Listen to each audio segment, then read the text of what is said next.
Yan. So, magandang araw sa iyo.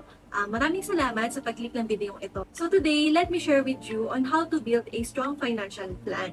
What is financial planning? Sabi kay Google, it is a step-by-step approach that helps you keep track of the following. First is yung income. Magkano ba yung income na dumadating sa iyo buwan-buwan? Second is yung expenses mo. Okay? Paano mo ba na ma-manage yung expenses mo? So, pag-uusapan natin to. Next is kung may naiiwan bang savings after your expenses. And syempre, check din natin kung meron kang mga pinagkakautangan, kung lumulubo pa yung utang mo. And lastly, kung meron ba tayong money for your future goals. Okay? So, if nakakapag-proper financial planning kasi tayo, you will be able to do these three things. Una is you will protect what you already have. If you are currently earning and having a comfortable life as of today, syempre, ayaw mo naman na basta-basta mawala ito o i-give up ito in the future. Aside from that, it will help you accumulate more. If you are familiar with many investment scams na nakikita natin sa Facebook, iiwasan dapat natin to. And lastly, it will help you transfer your wealth. If you are currently living a comfortable life, syempre in the future, gusto mo na maipas yung comfortable life na ina-enjoy most of today. Ayaw mo naman nakahirapan or utang ang maiwan natin sa magiging future ng mga anak natin. Tama po ba? So let me introduce to you the financial house. Okay? So meron akong tinatawag na hierarchy of financial needs. The hierarchy of financial needs is the basic way of managing your finances. So for example, 10 years ka nang nagtatrabaho. For the last 10 years, dito natin makikita kung tama ba yung pagmamanage mo ng finances mo. In managing our money, there are 3 points that we have to consider. First is yung tinatawag na safety. When you hear the word safety, what comes in your mind? We have to put our money somewhere safe. So, saan ba safe? Sa bank. Next level to consider is yung tinatawag na liquidity. Liquidity is basically cash on hand. So, marami kang hawak na pera. So, in liquidity, there are 2 baskets na need mong punuin. Una is yung tinatawag na emergency fund. Emergency fund is yung saving fund natin for emergency situation like sabihin mo na hospital, accident, nagka-pandemic, or nawalan ng trabaho. Really, if you are single, at least 6 times ng monthly expense mo ang total emergency fund mo. So for example, ang monthly expense mo is 20,000. I-times 6 lang po natin to. So 120,000. At least 120,000 is naka-separate savings for your emergency fund na itatabi mo lang at gagamitin mo lang if in case nagkaroon ka ng emergency. Next to consider is yung savings. Take note po, yung savings and yung emergency fund is separate account. Savings naman po is for your short-term goals. If you like to travel, mahilig ka sa gadget, or bumili ka ng sasakyan, may savings mo siya kukunin. So, wala naman pong ideal amount for the savings kasi the more, the merrier. Kapag meron ka ng emergency fund, meron ka ng savings, ibig sabihin nito marami ka ng hawak na cash flow. Siyempre, you have to do something about it. Ito naman pumapasok yung insurance. Insurance simple lang. Pag may sudden cost like sickness, accident, or death, sila yung magbabayad para sa'yo. So, ideally, ang life insurance coverage po ng isang tao is 10 times ng annual income niya. Ayan. So, if you are earning 50,000 monthly, times 12 months natin, times 10, ang total life insurance coverage mo is around 6 million. Bakit times 10? Kasi, it takes about 10 years para maki-recover yung family na iiwan natin if in case bigla tayong maging guardian angel. Aside from that, meron din po tayong tinatawag na health insurance. Si health insurance naman po, at least 5 times po ng annual income natin, 3 million. So, kapag strong na po yung foundation ng financial house mo, let's go to wealth accumulation. Or yung second floor ng financial house mo.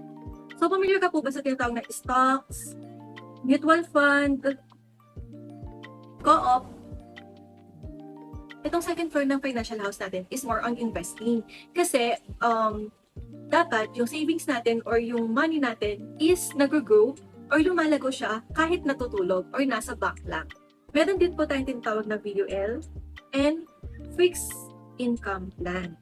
Discuss naman po natin yung tinatawag namin na VUL or Variable Unit Linked Insurance. Ang VUL is a combination of insurance and investment. So mainly, insurance po siya na may bonus lang na investment. So for example po, you are 25 years old today. Lahat tayo is may gustong milestone na achieve every 10 years of our life. Ayan. So 35, 45, 55, 65. Pero for every milestone na gusto nating ma-achieve, alam naman natin na ang buhay kapag nangarap, may kalakip na presyo. So through investment or mutual fund,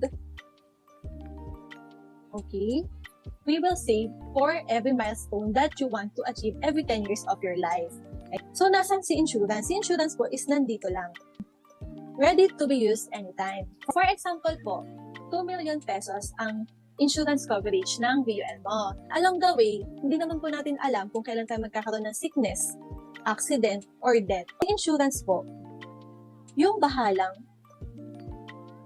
mag-protect sa naipon mo na pondo for your milestone. So, itong 2 million na po na to, siya yung bahalang magbabayad sa sickness or expenses o magsisilbing kapalit mo para sa family na may iwan mo to continue yung lifestyle na nai-introduce mo sa kanila.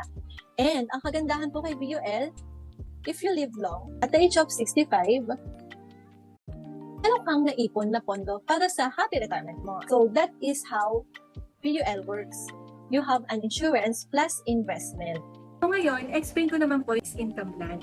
For example, 25 ka ngayon. 25 to 35 years old kang magbabayad sa plan na to. So 10 years. Ngayon, pagdating mo po ng 31 years old, makaka-receive ka na po ng 20,000 pesos. 10 years mong babayaran, and start po ng 6th year ng plan, that is 31 years old ka po, makaka-receive ka na po ng tinatawag namin na guaranteed cash benefit. So 31 ka, pagdating po ng 33, 35, 37, 39, and every 2 years after, until age 100, makakatanggap ka po ng 20,000 guaranteed cash benefit. So, tuloy-tuloy lang po itong benefit na to. Ang kagandahan sa benefit na to, starting po ng 25 until age 100, covered ka ng life insurance. So, yung face amount po ng life insurance is 250,000. If in case po, bigla kang maging guardian angel, between age 25 to age 100, automatic po, marireceive ng declared beneficiary ninyo is 500,000. Aside from that, meron ka pa pong lifetime dividends. Ayan. So, start po ng second year ng plan. So, 26 years old ka po, makaka-receive ka na po ng dividends na nag-range from 3 to 4% yearly. So, ito naman po is annually, whereas the guaranteed cash benefit is every 2 years after. Pwede ka pong mag-loan sa mismong fixed income plan na to. Tapos, ang kagandahan dito is payable po siya when able. Balik po tayo sa ating financial house. Alam nyo na po kung paano tayo makapag-accumulate ng wealth or mag-grow yung savings natin. Akit po tayo sa third floor, which is yung high-risk investment or yung tinatawag natin na business. So, bakit nasa third floor ng financial house natin ang business? In reality, 9 out of 10 po sa nagbi-business is failure. Ayan. So, high-risk investment to. It takes a lot of years and effort para pag-aralan yung magandang business na talagang alago in the market. Ako po, as a business owner, actually, marami na po akong na-try na iba't ibang klase ng businesses. Perfume, ng milk tea shop, ukay-ukay. And una, nag-boom siya, pero eventually, unti-unti is nagpa-fluctuate po. Ngayon, kapag okay na po yung first floor, second floor, and third floor ng financial house natin, akit po tayo ng fourth floor, which is yung accumulation po ng assets like house and lot, gadgets, condo. Pero alam mo po ba, tayong mga Pinoy, baliktad po yung financial house natin. Okay. So tayo po, kapag nagkaroon ng savings or nakaipon, ano po ba yung inuuna natin? Di ba nagtatayo po tayo ng business? Bibili tayo ng sasakyan, bahay, iPhone. Okay. Pero, in the event po na magkaroon tayo ng sickness, accident, disability, and worse is death. Tapos, wala po tayong insurance. Wala tayong emergency fund. Wala tayong savings. In the event po na magkaroon tayo ng sickness, death, accident, or disability, ano ba yung ginagawa natin? So, yung business natin, i-close natin. yung sasakyan, bahay, lupa, iPhone, ibebenta natin sa mas murang halaga.